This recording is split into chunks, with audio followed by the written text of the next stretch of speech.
I help people live their life with passion and purpose. What is your passion and what do you think is your purpose? I think you'll be surprised to have, if you start asking your clients, what is your passion? What do you think your purpose is? The vast majority of people are going to they're going to look at you like, what the F are you even talking about?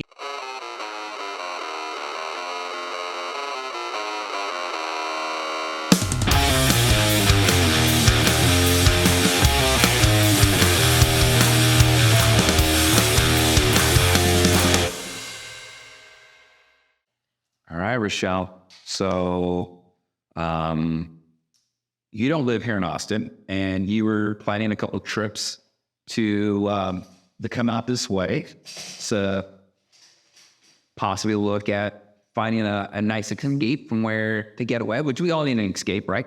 And then that was at the beginning of 2020. We were talking because I just moved out to Austin from California, and then the world kind of shut down for a brief moment in time.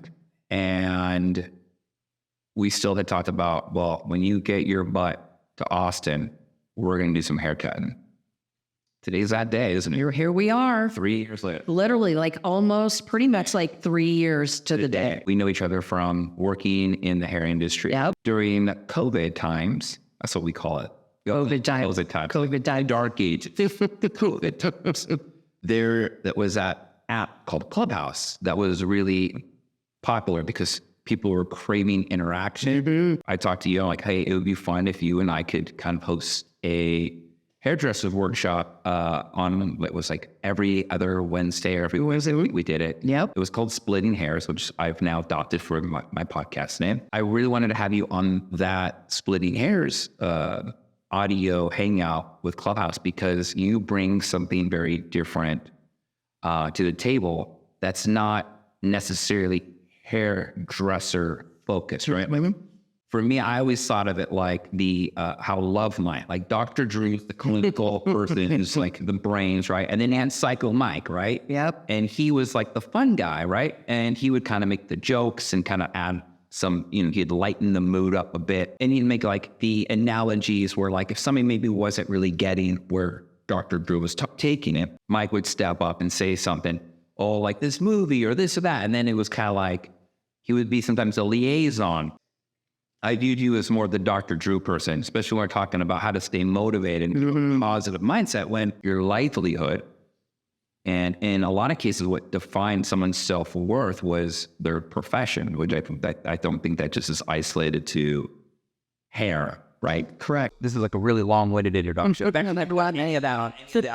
kind of get right into hair, but I'm like, there's a little bit more than a story, Yeah. with you and I on this one. Richelle, what's going on there? So interestingly enough, pre-COVID times, I was a shampooer every day. And then, we didn't have to be out in public every day. So I found myself just kind of going a little bit farther in between. And I was like, where has this been? My whole life, I could have been shampooing 2 or 3 times a week. So unfortunately for me, it took a pandemic for me to grow into that through my earlier career. My hair's always been shorter. Yeah. So the last few years, I've really enjoyed having a little bit of length. Yeah. I don't have to have a lot of length, but this length is good. I like texture. I like movement. Yeah. I want it to be feminine, but current. Okay. I'm moving into a little bit of a different age demographic, but I don't feel that way. I actually brought this up to a client because they said like, I'm turning 50 and I feel this. I'm like, Jennifer Lopez is 50. Yeah, she's beautiful. Yes. So is that, and so I keep trying to tell them like, this is what 50 now looks like. Yeah. 50 is Jennifer Lopez. When I was growing up, 50 was Golden Girls. Yeah. So true. So true. And people don't realize is like, I feel that like, obviously there's a lot of reasons why people look younger, right? Yeah. And they usually involve a doctor. But I think everyone as a whole is a little bit more conscientious of like health. And I think that kind of slows down the aging, whatever breakdown body process. Yep. So 50 doesn't look what 50 looked like. So you want something flawed. And I think like, forget the age. Mm-hmm. I'm a big fan of like, it looks good on you. I agree. It looks good on you. Yeah. Interestingly enough, the reason why I bring that up is because I'm out in the field and I'm in salons and I see things, or I see postings, right, of more mature women wanting to look on the outside how they feel on the inside, but the hairdresser's not embracing that, right? So it's almost instinctive for me to say, I want to look like how I feel on the inside. I think that's actually like one of the best things is the communication part. So many times clients are afraid to make a suggestion. Like the first question I ask every time somebody sits in my chairs, what do you like? What do you not like? Right? Because I want to know what you like currently about your hair, because you can't hate everything. Nope. Like, I like the length. Cool. You love one thing, but everything else, I don't know. That's fine. The next question, like if I were to cut your hair again, and this is the thing I always say is, what worked when didn't work? Yeah. Because if I don't make it an environment where I'm able to give you an opportunity to complain as a hairdresser, oh, my clients are complaining. I'm like, well, you're not hitting the mark, fucker. Yeah. You know? So true. But it's about, what worked when didn't work. Because I want to hear what didn't work. Because if you just tell me all the great things, I'm going to also continue to keep doing the bad things. Yeah. But these that aren't working because no one told me that didn't work. Like, look, when I do your hair, it looks great. When you get home, what I did actually made it a little bit more difficult. I need to know that. Yeah. That's the only way I can actually be an effective hair cutter for somebody. So I enjoy that you're telling me, like, here's the goal, right? And the goal doesn't always have to be images. It can also be like a feeling. I call it the vibe. Yep. You want to keep your hair long. I think it looks great on you. It is like the longest I see your hair. I think I met you when I was 31. So we're talking 10 years. Yeah. And I've never cut your hair in all those years. Nope. We've never been able to have time. You've always been doing hair for other people. Yeah, like at educational conferences and all that. But the thing too is, I don't think it wasn't until I moved out here, we said, like, when I come up there, can you come in here? I don't think you've actually ever asked me either. So like either I was unavailable and it never happened. It was like, well, here we are. Here we are. Yeah. Do you style your hair like this more often? Do you curl it? Do you blow dry it? Do you blow dry, curl it, because I like that movement and that texture. Okay. I feel like I want a little bit more movement. Like the layers have gotten too long, or like I'm always finding myself doing this. Yep. Right. This is where I want the movement, not down here. Exactly. Yeah. So when you're here's a couple of things I'm wondering is like, is it height that you're creating, or is it because when I see this, what the visual communication is height to me. Okay. So I see this and go, okay, so she wants height, and then I start thinking in my head, I'm like, okay, well, that could be a few things. That could be the layers need to be shorter. Yes, possibly.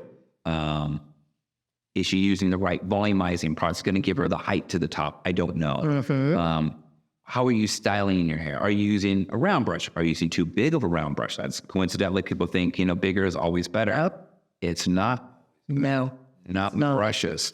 I'll let you take that in other directions. But it's true. Size does matter with round brushes. So, do you want, are you using too large of a round brush where by the time it gets to that curves down here, so it's more flat, smaller round brushes can get a little bit higher height. Yeah. Like these little guys, like I will blow dry with this like 1 inch to get that height here. And then if I want movement through here, think about this. This is the crazy thing. A lot of clients will be like, that is too small of a brush. And I'm like, it's the same size as your curling iron. And if you blow dry and then you unwind the brush, you get that hair that looks like it's been curled. Have you played around with these brushes, the Virgo ones? No. So they're like soft bristles. So they're like made to like see less abrasive. Oh, that's nice. I know, right? It's awesome. I've been like loving these things. So confession, I don't use a round brush. I use my comb. Okay. Why? To build volume, because it just I don't want to round brush my hair. Okay. And then I'll use it, and I have some trade secrets, right?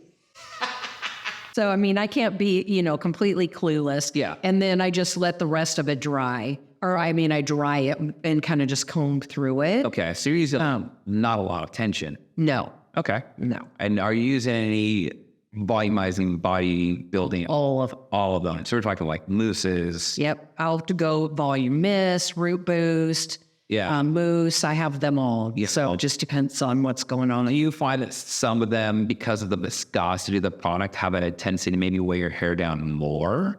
No, I honestly, I think part of it is the texture of my hair and just a little bit of color, right? There's not as much texture here to get that lift and that hold because, the most of the focus is on my mid-length and ends, right? Yeah. For everybody at home here who doesn't know what we're talking about, I'm going to fill you in on this one, is that when you lighten your hair, it changes the actual integrity of your hair, right? So if you've ever had your hair platinum, and if you ever have, you'll know that your hair feels differently, right? But for some people, that is actually what they want. That little bit of abrasiveness on the cuticle can also aid in getting more volume. Mm-hmm. So by the fact that your color is more focused on having the brightness down through the bottom and not through the top, and your hair is naturally soft, I can feel it. It's super soft. It's like you would think you just live in leave-in conditioner. Like you just wake up and your hair is just conditioned. It feels great, which is also great for whoever is coloring your hair, that the ends don't feel bad because this is a hair type that can go sideways real quick with lightning. But for me, it's even like just movement. Okay, what's movement for you? Like this, see how this is, you've got a little bit of bend here. A little more bend up here. And you used a curling iron. Yep. Have you thought about maybe just starting a little bit higher? I do. And what size iron are you using? I think it's a 1.5, 1.5. 1.5 or maybe. 1/4? Yeah. I've been in there. really digging a 1-inch iron lately. A little smaller. Okay. A little smaller because it gives it a little bit more of that twist. Mm-hmm. So when you stretch it out, it has a little bit more dimension. Is there anything that and we're going to cut your hair dry because honestly, first off, dry don't lie. That's one of my favorite things. But it's true. And the other thing too is because your hair is, the diameter of the hair is finer. The density isn't and it's a normal amount. Maybe in some areas it might be a little bit less.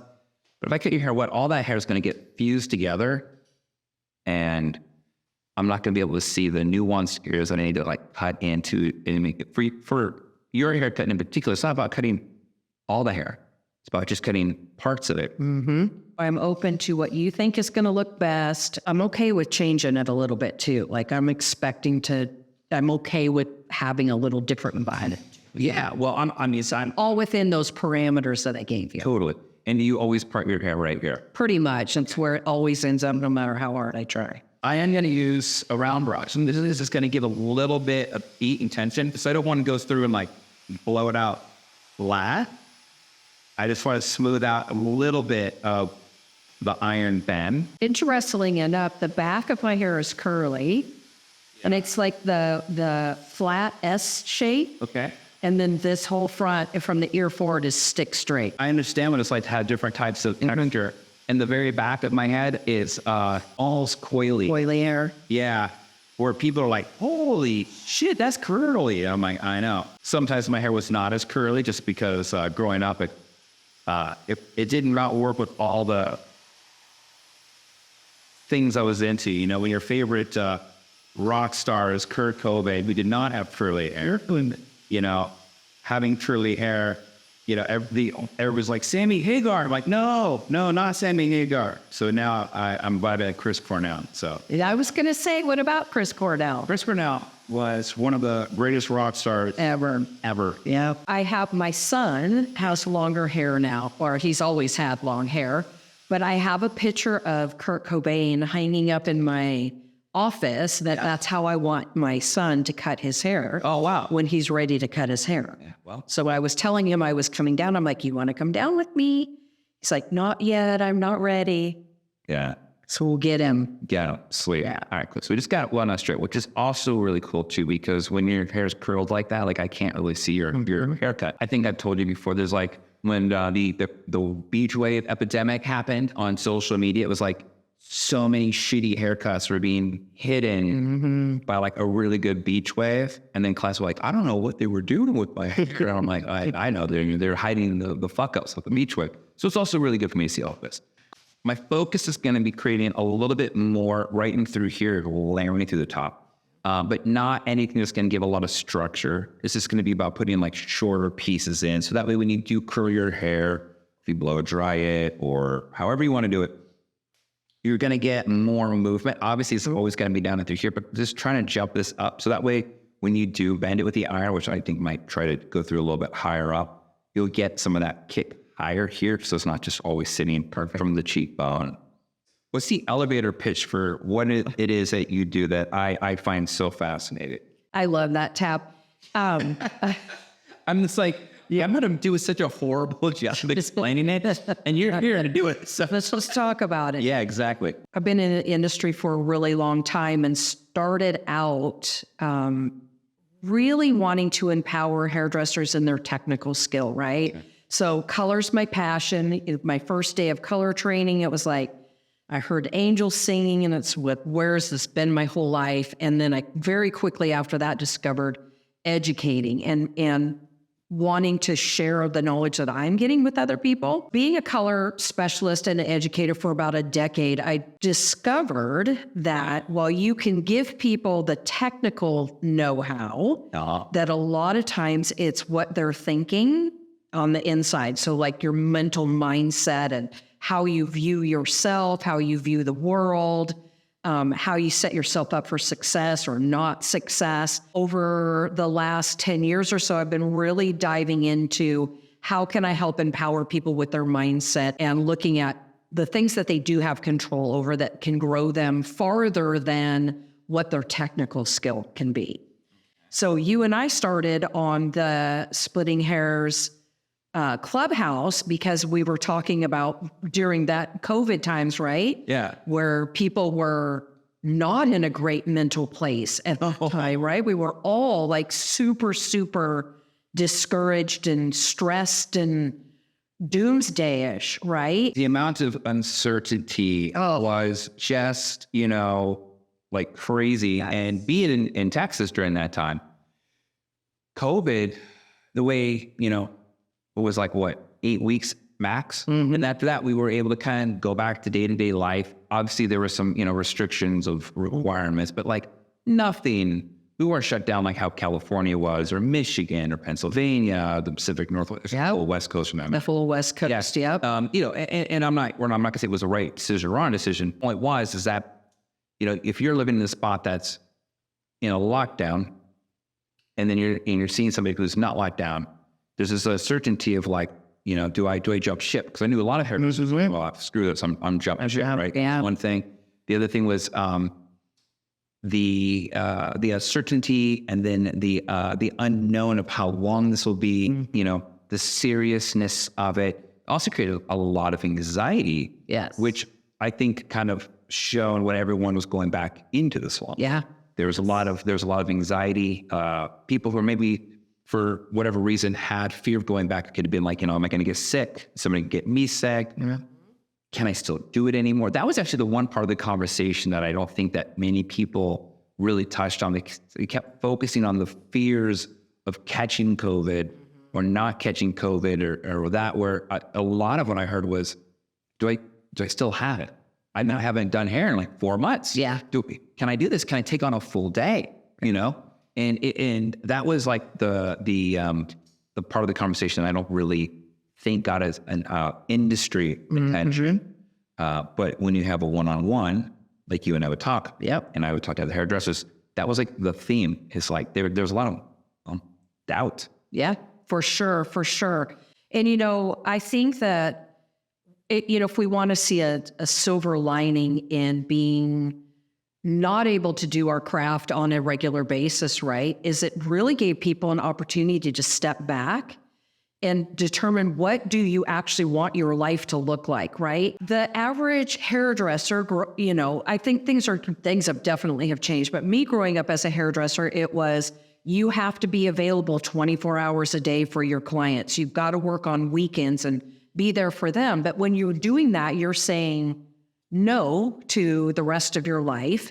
You're saying no to your family. You're saying no to your kids, right? While you want to be available, you still have the right to live your own life. So spending a lot of times working with the hairdresser and helping them strategize and figure out, what do I want my life to look like? How can I do this craft that I love and not be burned out and still live the life that I want to live, right? I want to, go to my kids' soccer games. I want to, go on date night and dinner with my partner.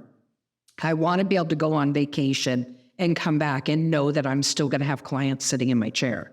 Being able to step back and realizing that all you have to do is just reframe how you're thinking about your life and your career. I think COVID gave people an opportunity to really think about that, where before we were just like on autopilot, right? Everybody's just doing the same thing that they've always done because that's the way things have always been. I agree. I think it was a harsh reality for some people that they had no boundaries. And when they realized they had no boundaries in the salon, however they came to that epiphany, it was also, they may have realized, like, I don't have to have any boundaries. It's so true. And the boundaries were like it was so, like, I've worked with enough hairdressers, and I know you've met enough of these hairdressers where they have no boundaries or no filter, even with their clients. Yes. I'm like, sometimes I would be hearing conversations going, that is a you conversation. Yes. And you to yourself conversation. Like, I don't need to be hearing about I mean, sometimes I didn't realize maybe the person in their chair is like their best friend, Yeah. But still, like, if I can hear it, my client can hear it, that client can hear it, is it really an appropriate conversation for that place? Well, and then, we think so often, my clients are my friends. They're not your friends. They patron. Is exactly. And it's that mindset that gets you, that's limiting you to you and your personal growth, right? Because your professional growth, because if you're thinking that they're your friends, you're going to be less apt to raise your prices. You're going to cross those boundaries and work those extra hours. You're not going to ask them to purchase the products that they need to use at home to replicate what you're doing. You're not going to ask them to send in your friends, and that's not okay, right? You can still have a relationship with your clients without spilling your soul and giving them all the nitty-gritty, dirty information, right? I was doing a class the other day on how to build a client experience in the salon, and it's like, I'd want to go back and apologize to the first 10 years of clients that I did. Because, like, you don't know what you don't know, first of all. And then it's like, clients ask, yes, they want to know about our lives, but do they, or are they just being polite? So when they ask you, what did you do over the weekend? They really don't want to know every single detail. I got so shit. Oh my gosh. Strangers bad. I didn't have my phone. I mean, I've heard these conversations. Yes. I'm given those conversations. I am not. That's I would self. You're so good. I would self-filter on that stuff. No, I had no filter when I was in my early 20s, none. And it's you look back and it's embarrassing. Oh, okay. And it's like, but you just, you learn and you grow from that. But it was under 100% the assumption that, oh, my clients really want to know. And it's like, no, they're just being nice. You went to a wedding, you had a good time. No, that's all they want to know. Yeah. When you said, you're embarrassed, and I was like, well, youth is like getting older is all about realizing how embarrassing you were, but later. Yes. But I love what you said, though, that when you're in the salon and you're serving a client and you're being professional and rising our industry and yourself to a higher level, but then you're overhearing other conversations, right? So even if you and I met and partied and we did our thing and that's how we know our relationship, our conversation is still going to reflect and affect the person that's sitting next to you. Yeah, when you're in the salon. Case in point. So my wife and I were experiencing like the east side of 6th Street, which is different than like Dirty 6 in downtown. Way cooler stuff on the east side, by the way. And I know that you're staying out that way. So we were at a place called Whistler's, cool bar. And there's this guy who was just buying like, he was buying like drinks like crazy. Turns out he's like a hedge fund manager. And he just wanted to like show off that he could buy everybody up drinks. And I was there to accept those drinks. And so was my wife and the people next to us. And then somehow he had left and we're like, do you know him? It's like, I don't know you. And like, we realized that none of us knew each other. And when none of us knew him, he was just the guy behind the bar drinks. We started talking to this girl and her husband, and I was talking to the wife, and my wife was talking to the husband, right? Turns out basically it's because the two introverts got together, and the two extroverts got together. But I met them at a bar, and now I cut her hair. So here we are. We bonded over drinks. We bonded over this random interaction with this, wealthy dude showing off his cash, whatnot.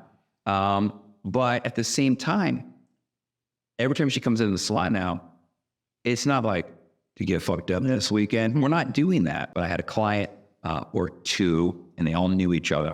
I always say if you get one, you get the whole bunch. I had one who was a stripper, and then I got like half of the strip club. And then from there, I got other people who were adult performers. Now, I was not seeking this particular group of people, and I don't fucking care. All money spent is the same. I mean, that's the way, like, hey, you want your hair done? That's all I care about. But sometimes I would have to have them. I'd be like, that is not the conversation we're having here. Well, and I think that's, a lot of that goes back to not having focus and clarity on where you want your career to be and what type of person you want to be, so that you having the courage to ask them to not have that conversation. That takes a lot of courage to do, right? But the reason why you can do that is because you can see the bigger picture and you know how that's going to affect the people around you, but also the conversation moving forward in the future with your clients. You're there to talk to them about how you're going to build your business. I love that you gave me that much credit. It had nothing to do with that at all. It had everything to do with the fact that I didn't want one of the colleagues I work with to go to the management and say a tab and his clients would have these salacious conversations. You just didn't want to get in trouble. Absolutely. That's funny. It was fair. Gotcha. And you said had the courage. No. Fear. You're saving your skin. I had the fear was way higher than the actual courage. Okay. But to your point, here's the question. And I'm going to use the word hairdresser, but I'm going to take hairdresser out of the equation. Yep. How? Because I'm imagining figuring out like where you want to go in life and structure, like, hey, look, I want to be a dentist, or I want to be like any profession, right? How do you take inventory of yourself and match it up with the direction? Like, how does one do that? I'm assuming you're going to say they call you. But my bigger question is, how do they get to that point where they need to know they call you? You've reached a point where you feel like you've tried everything and you're not getting where you're going, where you want to be. Like you have this vision up here, and you're having a hard time connecting the dots to get there. That's what I do. As a coach, it's helping you find clarity on, that something that you really want to do, right? Then how are we going to get laser focused if it is something that you really want to do? There's the fallacy that I don't have enough time. We all have the same 24 hours a day, right? How do people that achieve these amazing things get it done in the same 24 hours a day that we all have? Sometimes people don't take action on their dreams or taking that step that they need to do because they're lacking courage. They just don't know how to take that next step. So that's where I step in and work with them to get through that. Enrolling people and being of influence. We don't have to do everything on our own, right? And so we do not. It's amazing, right? So that's why I'm saying, when you did things on your when you did things on your own, you pulled yourself up by your bootstraps. That you were showing out how independent and mature. You're saying that's crazy. No, but nobody is a one-man show. Everybody's had somebody in their life that has helped support them. Let's say Hugh Jackman is pretty close to a one-man show. That guy can act. He can. But do you think he has coaches behind him helping him get there? Right? See? So if you think about anybody that's mastered their trade, they've had a coach, whether that is an acting coach, a singing coach, a business coach. Do you deal with people who are also not hairdresser? Oh, yeah, I do. Can we kind of like move the topic from hairdresser? I figured like this advice that you're giving, you can like imprint it on like any. Oh, absolutely. I mean, that's what I love about the science-backed coaching that I utilize. The framework that I utilize is it doesn't matter what you're in. Working from the inside out and giving you tools that you can apply into anything. Like everything that I coach helps you in your personal life. It helps you in any aspect of any career that you want to be in. If you want to be an entrepreneur, or if you enjoy being part of the corporate world and really want to, work your way up to the top, it's relevant to all of that by default, because I'm around hairdressers all day, right? And have been, but the coaching by far is for everyone. With that, like I'm going to ask you for like freebies. Yeah. Here's my freebie. Okay. My ask. Are there particular reoccurring themes as a coach you see? And obviously it's not the same answer over and over again, but I'm assuming there's like slight variations of that. Yep. What are some of the most like 3 common things that people get themselves into, and how, and what's the solution to get out of that? So the first thing I would say is to recognize that the vast majority of the public is walking around unconscious. So are you consciously mapping out your day and your life and what you want to do? Okay. Right. So a perfect example of that would be, have you ever driven home, pulled into the driveway, and you have no recollection of how you got home?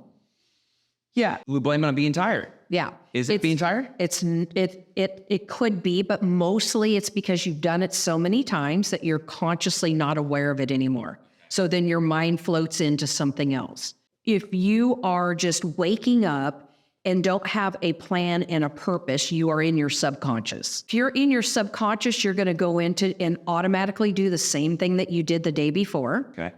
And then wonder why your life's not any different.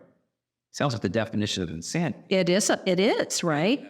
Part of that is role modeling the environment that you've been in, right? So if you haven't been in an environment of people that write goals down and follow through on their goals and role model productivity for you, or, stepping into the hard, challenging things in life, you're not going to do that because you've never seen anybody do it. So you don't have anything. Exactly. What I like to say is I help people live their life with passion and purpose. What is your passion, and what do you think is your purpose? And your purpose can change and your passion can change. It's just not carved in stone, right? Because we can have a lot of those things, but it's what do we want to focus on today?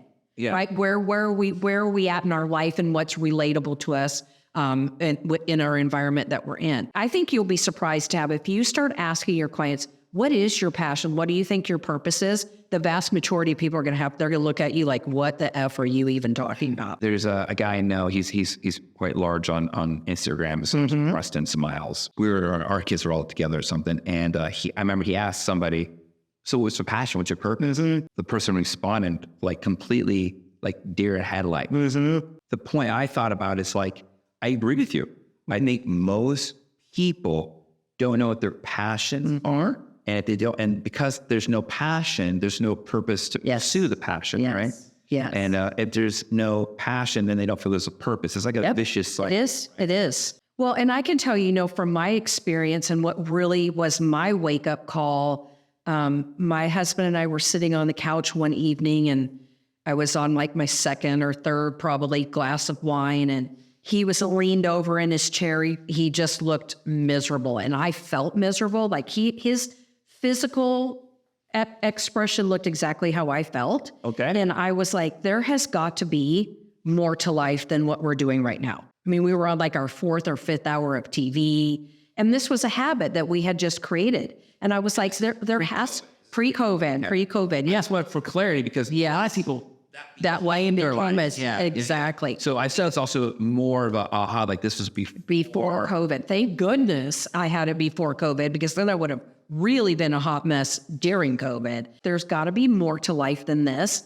And I saw the next 30 years of my life flash before my eyes doing exactly what I was doing. And I was like, oh, hell no. I am not spending the rest of my life watching TV every night. Too late for me. Yep. every night, drinking wine every night. I mean, there's a time and a place for it, but not every day and all the time. And so I realized that the things that I had learned in my life got me to where I was then, and that I didn't have the skill set to get me to where I wanted to go. Rock bottom is different for everyone. Yes. Yeah. Rock bottom is completely unique to that person's situation. Yep. I mean, if you have $1 million and you only have like, 10,000, you've hit rock bottom because you're like, I'm broke. And someone was like, lives paycheck to paycheck. It's like, you idiot. This isn't that for your struggle, but they can bond over the same shared feel of anxiety and uncertainty and all that. So like, that was like, you kind of hit this like emotional, physical bottom. Like, You know, at that moment, I was like, I was put on this earth to do more than this, but I just don't have the skill set to do it. I have not had the role modeling. So it was at that point that was my journey to getting a coach. And then I'm going to stop you right there. Yeah. How did your brain directly go into, I need to get a coach, I need to do this? From that moment of like, this sucks. To the moment you actually you took action. What was that? What was that timeline? So I'm glad that you backed me up on that because like, I think everybody talks about but like, that's the part where I think people lose momentum.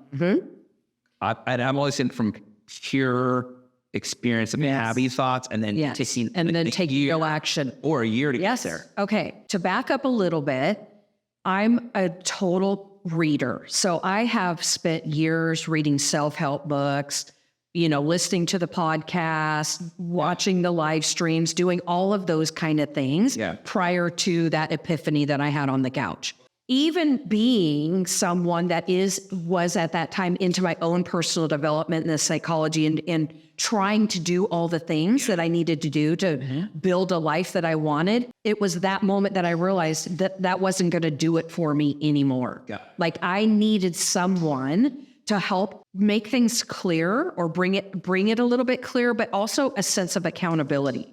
Okay. Somebody to push me, right? So me reading a book, was I taking action on any of the things that I read? Do you feel that because you've witnessed people like not have accountability, that was like a subconscious idea that came in? No, it was that me learning about my accountability. Like I wouldn't have put that word to it in that moment, but it was through my coaching. When I met with my coach once a week for, I just have ongoing coaching, but we met once a week, and going through the format that I share as well, there's that I didn't want to come back at the next week and not have had taken action on something that we had talked about. So there's always an action step.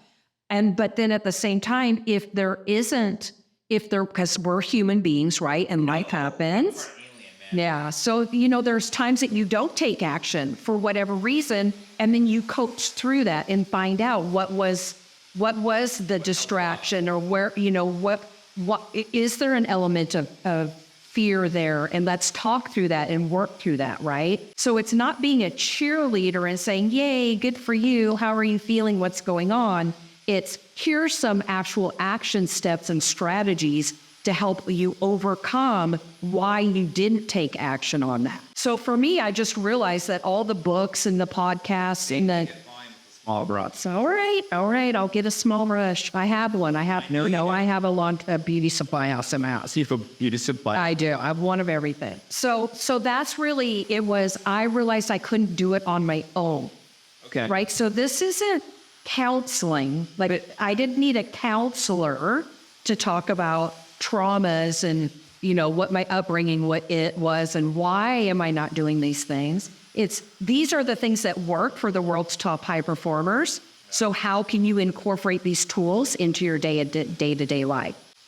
I thought it was interesting. So I can't do this on my own. And I have a lot of friends who are, in recovery. And when I say in recovery, it's not that they're sober now. They are sober, but they consider that being sober is constantly you're in recovery, right? And it takes a certain amount of failure to realize that they can't do sobriety on their own. And I'm glad that you put that. See, for me, I would imagine that would be the hardest part. Really? Somebody who's probably been very stubborn their whole life, not you, but just in general, that like, no, I can do this. I don't need that. You know, I can do this on my own, pull myself up my own bootstraps, all those stories we tell ourselves and that we get told. Our society, unfortunately, is not set up to help us succeed. A small percentage of the population that push through. And when I say people are walking around unconscious, you'll start to notice it now when you're out in public. Yeah. Right? And then you'll think to yourself, oh, that person probably could have set a much more passionate and fulfilled life if they just woke up a little bit. And that's where coaching helps you to wake up and realize your potential and the things that you can accomplish in your life, right? We're here to do great things, but we don't always know how to get those great things. And we're not surrounded by people. If we're not aware, if you don't surround yourself around people that are achieving the things that you want to achieve, how are you going to do that? I remember I was in a salon, and the salon owner was really into self-help. And him and his wife brought in like a life coach. And I remember I had a roommate, and he thought I was just absolutely a nut for having my alarms. By the way, this drives my wife nuts too. But it's more or less the fact that I sleep through my alarms. But I have my alarms set up in like 15-minute intervals or 30-minute intervals where like, okay, when this sound comes on, it's supposed to trigger a thing for me. Like, okay, this is the latest moment I can get to the shop. This next sound, if I'm not dressed by this point and having my coffee, then I have to make the choice. Do I run late or do I skip the coffee now? Like, and I had all this up, and I was telling, like, my roommate at the time was just like making fun of me with all of these alarms, right? And I go, well, this is how it works. And it's interesting. She said, no, she goes, I have a lot of high performing CEO people who live their life by this rate, because that's how they maximize all the things they want. And her advice, and this is the long story, is she's like, you need to get around more eagles and less turkeys. Yes. It's like the turkey doesn't see above the big picture, right? And so like, as you're talking about this, like, it just makes me think of that thing, less turkeys, more eagles. Yes. You know, that's a element of it for sure, but having the clarity of what is it that you even want, right? And then breaking that down into the things that you need to focus on in order to get there. You asked me for 3 things. Yeah. The first thing is waking up, just waking up and just starting to be mindful of what you're doing every day, what you're thinking, what's your self-talk and the language that you're saying in your head about yourself. If you are having negative self-talk, you're putting out the energy, then you attract that. Have you seen What the Bleep Do We Know? Yes. You know, that's Joe Dispenza. There's that scene where they talk about the water and the snowflakes, the crystallization of the water, and how I'm going to butcher it again, but it's like they have the water and the crystals and the beautiful crystals. They have like a tape recorder saying, "You're beautiful, I love you," and they're just these beautiful snowflakes. Snowflakes, yeah. And then it's like, "You're ugly." Yep. And it looks like that one looks like it belongs in like a scary horror movie, right? Yes. Other positive things, they got beautiful results. They did negative things, and they got, very scary looking designs, right? Yep. And the connection they said is like, if our body is 70% water, what is it that you think that self-talk is doing to you? Yep. So that's the huge part of it is that waking up and having that epiphany.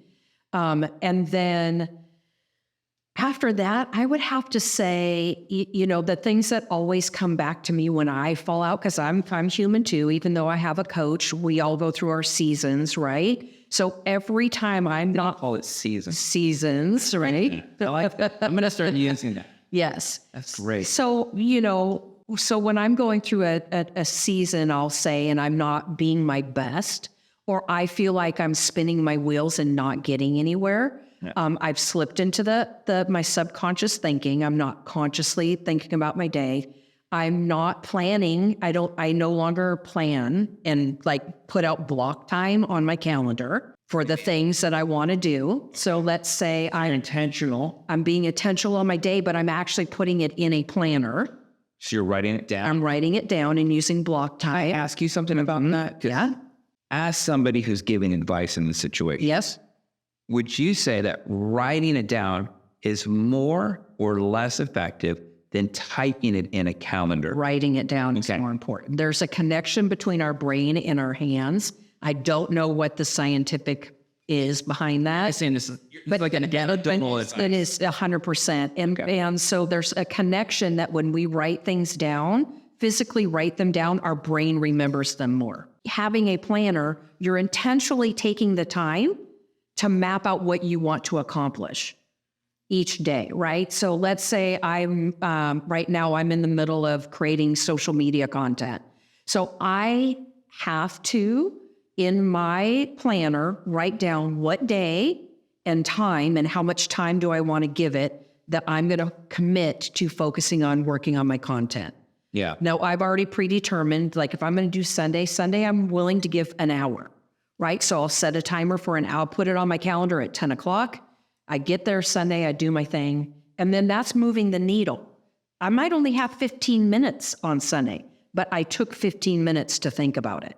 And I took the time to plan it out, right? Mm-hmm. So anytime that I'm getting off track, I've slipped into my subconscious thinking, not being conscious anymore.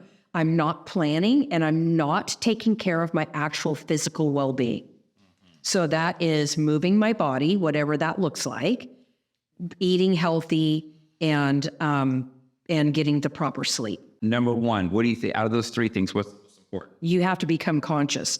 Because if you're not consciously aware, you're not going to know that you're not going to take the time to take care of yourself or write in your journal or your planner. Somebody's listening to this. Yeah. And they're hearing stuff. They go, don't know if that's 100% me. Okay. They're on the fence. Yep. So really it is, are you waking up or going to bed every night feeling fulfilled? Right? It is. Yes, sir. Yeah. I mean, each individual person knows. Because we are all different, right? What fulfills me is going to be completely different than what fulfills you. And only you know if you have that feeling. Got it. Right? If you feel like you're in the rat race and you feel like there's got to be something more and you're just not fulfilled. I mean, I can't think of a better way to explain it. I think it says so much by just that answer, yes or no. And I think if whoever may hear this, and I'm thinking, as you said that, I'm like, am I going to bed fulfilled? And my answer is yeah. Good. I was just telling this to a client recently. I feel like the more busy I am, the better I am. Mm-hmm. I think I have enough of an ADD-like personality where doing a lot of things in short periods of time is far better for me than doing one thing all the time. Like, look, I cut hair. Okay, yeah. But I also do photography. I also teach haircutting. Now I have a podcast, right? I'm always a sounding board for other people about what they should do with their career hairdressing or whatever. I would like to get back into drawing. I play 4 musical instruments. Like, I do a lot of things, but each one of those things that I like to do makes me feel good. That's good. That's good. I've always said, for better, for worse, being an only child, looking after me and being selfish with my life and my emotions has always been number one. And if I feel like shit, everyone around me is going to feel like shit. Yes. It's like that one strawberry that ruins the bunch. Yep. You know, you're like, oh, like if you don't get that one out of the bunch, the new fresh strawberries you just bought. Yep. Are going in the trash. I love what you said that, you have your passions and your hobbies and the things that make you feel good and relaxed and, the things that you enjoy, right? So let's say that you, like, hair cutting was like, you're like, I'm laser focused. I'm going all in on this. And you quit doing the other things that you enjoy doing in life. I did miserable. That's what happens with a lot of people. Yeah. Right? They get stuck in their day-to-day. Like they think that they need to be so laser focused on their career that it's at the expense of their health, their mental well-being, their family, their relationship. That's where coaching comes in, because that's the whole idea of high performance coaching is being able to accomplish the things that you want to accomplish in your life, but maintaining your health and healthy relationships, right? So there's that, if you can be the most successful person in the building, but how many times have you been divorced? And now, so I started thinking, like, measuring what success is. Yes. Success started being a different measurement for me at that point. It wasn't about financial or accolades. It was like, well, I want to be a successful father. In order to be a successful father, I have to be successful at other things. And maybe I need to, like, start changing that stuff. And, like, I don't read any books. It's because you instinctively know. I don't know my instinct. Well, I think that there's a part of you that clearly knows because you're doing it, right? I'm just curious. Yeah. I'm just curious. I ask questions. It's like that whole, like, who is it, Plato or Socrates? This asks, and like, look, we're all in this world. Instead of me saying I know shit, I think the best thing is I know fucking nothing. And I'm just going to ask. That's a growth mindset. That's having a growth mindset, always, being curious and just wanting to go to that next level. And you know who does it the best? And I think we need to look more at that. Kids. Oh, they're the best. Kids have been, having children has been the best teaching I've ever had. All kids want to do is, with parents, they want your love. They want you to love them. And they want to love you. Yeah. And they want to know the world. Yeah. It's the most simplistic relationship. And yet sometimes we overcomplicate all that shit, because we're worried about all the things, the other adult stuff. Yes. Like the kid doesn't know why they have to turn off the sink. Yeah. They're not paying a bill. They don't know what a bill is. And nor should they. Yeah. They just know the water's on and it's making a cool sound and their boat's floating in it. And now it's over When I think so much of that is evolved too, I think about when I was early in my career and being a woman growing up right after the women's movement with women's lib, and, women were, like my mom, for example, worked 40 hours a week at an outside job, but then came home and still did all of the housework. Yeah. Right. And so my generation is you just worked your butt off. There was no balance of that having, harmony at home, or you just did what you had to do. Where now, and this is a post-COVID thing too, I think, everybody's becoming a lot more aware that having success, like monetary success, is not worth it if you're not able to be with the people that you love and have those great relationships, right? Yeah. So the new generations that are coming up, I'm actually really jealous. Like, I love that you have that vision for your children now that they're little. You know what I mean? As opposed to me, wasn't an aha moment to me until I had my grandchildren. I would do anything to go back and spend the time that I spend with my grandchildren with my children, and not be so consumed with building a career. Because the career will come. That's just the thing. It's like, if you have your priorities right, you're still going to get everything that you put your mind to and that you set out to do. You're just going to be a lot happier. I agree. I mean, for me, I just look at it like having very successful clients during the time when we're expecting our first son, and the unwarranted, unsolicited advice I received. Look, people could be like, don't tell me how I'm raising my kids, right? But these individuals, I knew them. I knew their stories. I knew their family. I cut their families hair. I saw how their children turned out, right? I think me being curious and, completely going like, well, I don't know the first thing about being a parent. I don't know what it'd like to be around kids, because I'm an only child. So for me, I was like, look, I'll take all the help I can get, because I know if it wasn't for the hairdressers who taught me how to cut hair, and the people who were teaching and traveling and telling me how to speak better in front of an audience and what to say, I wouldn't be where I'm at and where I enjoyed the fruits of that labor and that learning and that application, right? So like, even though it wasn't parent related, I just knew that without people, as you're talking about, you can't do it alone, I wouldn't have been able to be where I was. Coaching is not easy, right? If it was easy, everybody would do it. Like, getting coaching and having a coach is not easy because you do have to take time to look at what are you doing? What are you doing or what are you not doing? But the great thing is what you have my clients have had the biggest growth when they have those emotional moments because they get it out. What's that one guy who said breakdowns come breakthroughs? Mm-hmm. Yep. I don't know who said that, but yes, that's because it's like I'm releasing it. Now I'm going to take action on what do I want to do? How do I want my life to be different now that I'm aware of what I'm doing, right? Or what I'm not doing. And again, I go back to it's not counseling. Like I don't counsel people's psychology. Where are we at right now and what are we going to do moving forward? But then sometimes that does slip into what has happened. If you need to get extra help, then I refer people to extra help or... So you have like that network that... Yeah, of course. I interview my clients before I take them because it is that, am I the right fit for you? Is coaching, high performance coaching right for you? Or do you need a different type of help? So fortunately for me, I get to avoid a lot of that from the get-go because I'm very upfront. I'm not the person that can help you. This is much more deep-seated than what a life coach is about, right? I've had people they're like, why is it that everything bad happens to me? Right? Like those are my favorite. My theory, and I would love to hear but is we experience failure more frequently.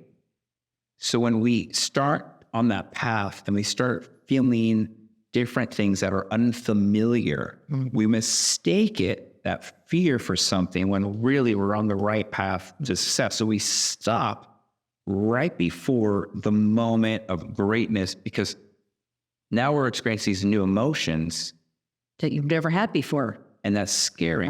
I always said success, like failure is familiar. Yeah. Anytime in life, I felt like somebody's like, why'd you stop that? You were so close. And I'm like, and then I had to like think back, like, I got scared. Yeah. Tail not right between my legs. Yes. So first of all, when someone says, why do bad things always happen to me? What are they putting out in the universe? Okay. That goes back to the previous conversation. Yeah. So we're going to start with that. So if you're inviting bad things to happen, because you're saying it always happens. You know, like I was called, that's like kind of like voodoo talk, right? Like, but it's legit though. It's a little metaphysical. Yes, but it's true. And if you start to change that language to why, I'm so thankful good things come my way. Because and then changing the meaning behind what is bad. Not like, I'm always broke. Yes. It needs to be like, I'm so happy. I always pay my bill. Yes. That's part of it for sure. Yeah, you have to change that. But then also changing the narrative of if you're moving towards something, the fear, right? Looking into the fear and when you say bad things happen to me, changing the meaning of that bad thing, right? Is it a bad thing or can you say, I learned an amazing lesson from that, right? It doesn't have to be a bad thing. Yeah. It could be where's the lesson in what you learned? This is going to sound really trivial, but because you and I travel so much and you know how stressful it is sometimes, you're like, never shit, I'm going to miss my flight. Yeah. So instead of this sitting there, like I flew from Italy, I was flying home. I flew into the wrong airport. Had to take a taxi from London City to Heathrow, which is technically only like a 30, 40-minute drive. But the freeway was shut down, so it took 3 hours. So instead of me sitting in the taxi freaking out about missing my flight, and I mean, my blood pressure was going and my heart was racing and I would catch myself. Yeah. And I'm like, I can either make this an experience and what am I learning, or I can sit here and freak out about it and make my life miserable. I had no control over whether I was going to make it to the airport on time. So I kept telling myself here, it gave me time to, I happened to be in a huge taxi, so I got to repack my bag. I got to talk on the phone with my friends. I got to catch up on some work, and then I just released it and let it go, right? So that could have been a really bad experience that completely ruined my whole trip, kind of goes back to the whole, like, it's not the situation, it's how you respond to it. Yeah. So what I got to learn in that moment was patience. Yeah. And learning to release things that are out of my control. That was my lesson. But if somebody else could have taken it as my life, shit, why does this always happen to me? I feel like the whole rest of the week is going to fall apart, right? Now I'm wasting my reservation here, or easy money on this. Yes. Yeah. Where it's, so what? There's always another flight. The world is not going to fall apart because you're late. Yeah. You know what I mean? Yeah. No. So it's like, was it inconvenient? And did I, was I tired the next day? For sure. But I could have spent 12 hours of misery on the flight I was supposed to go to Chicago and had to stop in DC, and then I had to get on another plane. I mean, it was a journey. But first of all, it was my fault for not looking at my reservations properly. Okay. See, that's a part of the story. So we'll just start that. Yeah. I mean, you started off the story, and it's not like you did. Yeah. It was all planned perfectly. No. But now I've come to find out you didn't go through the go. So I made to check my reservations. Yeah. So the lesson kept going and going and going. Yeah, I'm here. You were probably so excited to go on this trip. Oh, I was over the moon. And that you just said, you know what? Everything's set up. We're ready to go. Every time I go on a trip, probably I'm going to Boston this weekend. Tonight, I'm going to go overlook my itinerary to double check that I not only did I get the right times, that the right date, that I know exactly, okay, I'm checking in. Oh, that's still the same day. Okay, good. I'm checking in on that day. Because I've made that mistake. Yes. Yeah. So you learn from it, right? And then you do better the next time, as opposed to saying, I could have sat there and said, Richelle, I can't believe you're such a stupid ass for not checking your reservations. You've been doing this for years. What are you thinking? Like, I could have literally gone down the self-mutilating talk, but it's like, what good is that going to do me? I'm not perfect. I have my times that I do, but it's catching it and going, what is this helping you? How is this serving you? And then you change it around. I think that's probably one of the best things that someone can ask themselves, which relates to the first part. If you're unhappy, are your habits, are they serving you? Yeah. Am I, the answer is very simple, yes or no. Yeah. It may not be a yes right now or a no right now, but it's that. Yep. Like it makes you think. This is your homework. Yes. Go home. Think about this. Yeah. When you wake up in the morning, if you have it, and maybe if you don't have an answer, that might also be a huge inclination that maybe it's not. Yeah. Because I think if it is, the answer is a very quick yes. Yeah. Yeah. Like if you would ask me, like, are things serving me well? The answer, I'll say yes. Is there things that I wish I could eliminate? Mm-hmm. Yes. 40,000 view, the answer is yes. Yeah. Yeah. And thankfully, because I have people like you in my life and other people who have these, they're always trying to push themselves to be better, a better version, a more open-minded, a more tolerant this, a more whatever it may be in their life, more accepting, right? Like there's a lot of shit that goes on in your life, and times change. Yep. And not everything's the same way as it once was. Not at all. Not at all. So it's really just pausing and waking up and being mindful. Yeah. If somebody, would there be like any books you would recommend? Oh my gosh. My most favorite book for that is called Mindset, and it's by Carol Dweck. She talks about being in a fixed mindset or a growth mindset. Like, I love reading, and I'm super nerdy when it comes to that, but I'm not like it's not a textbook. Like, it's written in a great way to really be able to make it relatable to your day-to-day life. How being in a fixed mindset is affecting your life, how to identify it, how to get out of it, and how to move into a growth mindset. And if you can get into a growth mindset, then that's where you'll, adding in that extra layer of having a coach to help you clarify things and get you going on a system and things like that. That's where you're going to experience your most success. Because you can't do those things if you're in your fixed mindset.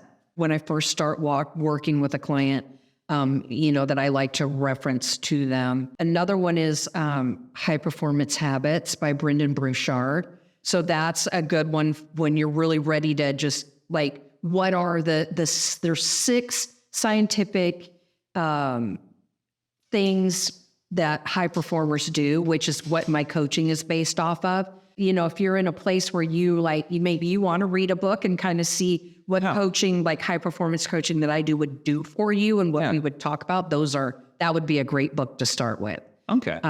If you're like, maybe I want to, that researcher that's like, what is that all about? That's what my coaching is based off of. Yeah. Is that. I'm more of like an alone person on that stuff.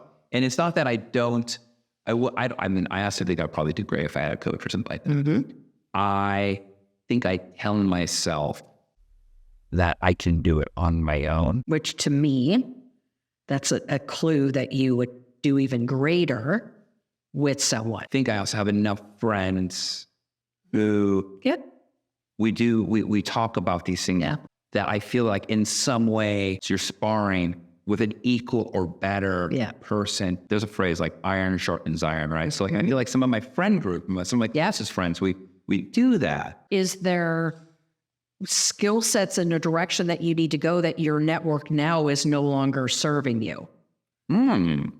That's good. I didn't even think about that. Yeah. Yeah. And moving to Texas has been interesting because now I have a newer friend group. Making friends in your 40s isn't the same as when you're in kindergarten, right? There's a group of people who I would have never met, but because I have a muscle car, it's a park and hang situation. So I have a whole group of people who are in the cars, and you find out that, there's more to them than just cars, as there is with everyone. Yes. Which is funny when you talk about passion and purpose. When I ask you, like, so what are you into?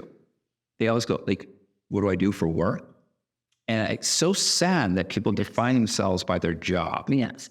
I mean, there's nothing wrong with having your career be your passion. Like, if you're one of the fortunate people that have that, you're far ahead of the game. Statistically speaking, hairdressers are the only group of people who actually, over and over again, love their job and they don't feel like they ever work. Yes. The goal with them then now is to make sure that they can have long-term success.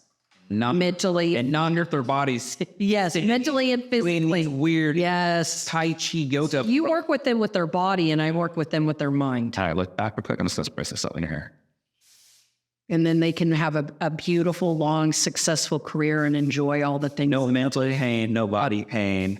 Dry texture sprays are like so good for your hair. Oh, yeah. Well, when I say good for your hair, I'm not saying like it's like nourishing. I'm saying like it's good. Like a great go-to, Funny that you should say that. I forgot I had a texture spray in my cupboard. Well, you have one. It's nice. It's like, just use it. Yeah, well, it's a little harder when I travel. That's an excuse. I don't use it at home. They make travel sites. I don't think I think that the dry texture sprays are great. I think a good trick for people is if they find that the front of their hairline gets really oily soon, is on the first day of washing is putting dry shampoo in there because it's going to take that much longer for the oil and that's secreting out of the scalp to do its thing. Yeah. So. Woo-hoo. And then as for your hair, Richelle, you own it. It's yours. I love it. So all I did is I just went and lightened hair and just lightened up right here more to the crown. Still leaving the fringe area a little bit longer. I liked that. It's good. And then I made the texture tighter, right? Yeah. By using it. Now, I feel with this humidity we have here in Texas, your hair is going to like relax a lot more. Yes, it will. But is there anything you want me to do differently? Nope. I mean, you could tell. I don't care. I can handle criticism. I'm married. No, I love it. I'm excited. I can see that I'm definitely going to have more lift. I like having a longer fringe. It's got more movement, and that's exactly what I was looking for. And it's still long, so I'm, about the way this piece is hanging, personally. Should we, I don't know if it's... Just that? I feel like this might just need to be a little... You do? Okay. Feels like a little zhuzh. Yeah, and I think it's just a little freehand cutting, just lightly. And I still have my color. That's all good. Yeah, see? Yeah. See? Yeah, see, but like, Perfect. heck, technically the haircut could be perfect, right? But like, if it's not laying right, not looking good, then it needs to fit you. Yeah. I think that's one of the things that I've always struggled with is that I like an imperfect haircut, and I always get, everything's lined up. Just makes my heart sing when I see people accomplish the things that they want to accomplish. And, but they put the work in. I can't do it for them. They take the guidance and the suggestions, but they do it. And it's amazing growth. How can people find you? You can find me on Instagram at Richelle Linn. So RICHELLELLIN. You know what I'll do? Since everything's white, I'll just put it right there. Yay. And then, so that'd be the easiest way, I think. And then and I do have a website. It's u2lifecoaching.com. Okay. And they can like reach out to you. Yep. So like DM me, message me. Is location specific? No. One of those things where you have to like get in person. No. I coach. I'm just curious because No, that's if you like to be face to face, I do FaceTime. I also can coach on the phone, or if you're in the Seattle area, which is where I'm currently living, trying desperately to get down here to Austin. I mean, you guys have better mountains than we do. Oh, that's the hardest part to leave. Every time I fly home, I'm like, it's so beautiful. Well, also like I have to know where you live, and it's like that's like my favorite part of Washington. And Seattle's another city on the water, but like when you get outside, that's like last year I was driving out in the peninsula, and so you go over that gorgeous old bridge, and I was like, oh, this is you drove right by my house. Yeah, it's beautiful. We're very, very spoiled there, but you I'm were ready. somewhere. I think we were in like Mexico. I was. Yes. Like, you're like, I'm in New York. Ships in the night. We've been ships in the night for 3 years now. Well, here you go, Richelle. I'm glad that we got you your haircut, especially Thank you. 3 days of face-to-face on this big conference thing. I mean, currently, this is going to date the time of it, but like there's all these layoffs. Another round of 10,000 layoffs expected at Meta. I mean, Disney's going to do another 7,000 I just read today. If you make it past that cut, right, and you're still employed, I think that like this would also be a good time to think about like, look, if this next round of layouts were to happen. Yes. Are you going to do the same thing? These are what I call I call it the angel tapping you on the shoulder. Go like, hey, pay attention. Think about, get into the conscious. Think about what it is you want to do. Yeah. And start working, right? Yeah. Start putting the groundwork in. And then that doesn't mean that it's, another 80 hours a week. It depends on how fast you want to get there. Right? If you've got the luxury to uptime, then just start now. Really hone in on what it is that's going to make you feel fulfilled. Yeah. And then start taking action. And that's where I come in, is I help with the taking of the action. I've had so many clients over the years who are like personal trainers. They said the worst thing for somebody who's trying to get into shape is to start it on January 1. They're going to, they commit to this unrealistic of 7 days a week, 2 hours a day. They're going to eat a certain way. As silly as it may sound, some of the advice is the goal should be, I'm not going to buy or consume one thing. Yeah. And I'm going to make a point to do one physical thing. Maybe it's like, I'm going to walk after work around the block, not a big block, but just around the block. And I'm not going to drink soda anymore. That is starting now. It may seem small.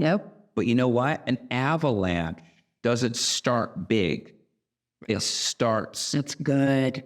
little. And then by the time it gets to the bottom, it's massive. Yes. That is part of that mindset, right? Is that when we think that we are going to go from A to Z overnight, and it just doesn't work that way, right? And so then that's along the way is where people give up because they're not getting what they think they should be getting at that time. I think in that instance, they're so looking forward that they need to look back and figure out where they are, like where they come from, right? And like people say like, oh, and never look back, never look back. I'm like, no, looking back is that's motivation for me. Yeah.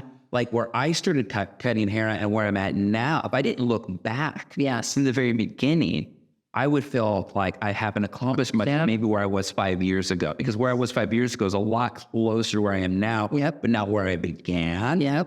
And sometimes, like, you have to look back. Yeah. That's another clue, by the way. If you look back in the last year, 2, 5, 10 years, and you're exactly where you were then, something to work on. Some food for thought to think about are you happy with that? Yeah. Self-help is one of those things where it's actually not self-help. I think you've kind of like been talking about it, and it's self-awareness. Because once you have the awareness, great things happen. You can't do this on your own. You just can't. I don't think so. Nope. You know. Not at all. And that goes all the way back, right? You have a coach, you have a mentor, you have a sponsor. They all have their roles that bring you to your goal. Well, thank you. Thank you. You're the best. Awesome. Later.